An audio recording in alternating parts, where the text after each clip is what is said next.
Hi viewers, welcome back to my channel. Today I'm going to share with you no flour gluten free snack bites which is perfect for your evening snacks. To prepare this recipe, first we need to boil and mash sweet potatoes. Take a bowl and add the mashed sweet potato.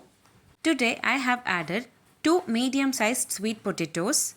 Next I have added half spoon of salt, quarter spoon of red chili powder, quarter spoon of garam masala.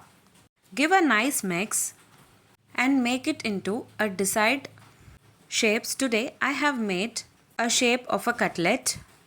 Now add the sweet potatoes on hot dosa pan and add required oil.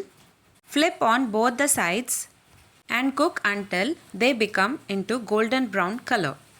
It takes around 5 to 10 minutes to cook well. For this recipe, I have not added any flour or any binding agent. Now our crispy, gluten-free evening snacks sweet potato bite is ready to serve. You can have it as your evening snacks and also you can pack this for your kids snacks box as well.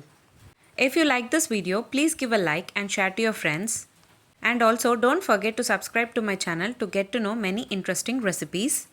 I have posted many recipes in this channel. I will provide all the recipes links series wise in the description box below. Please do check on the same. Let me meet you again in my upcoming interesting recipe. Thanks for watching.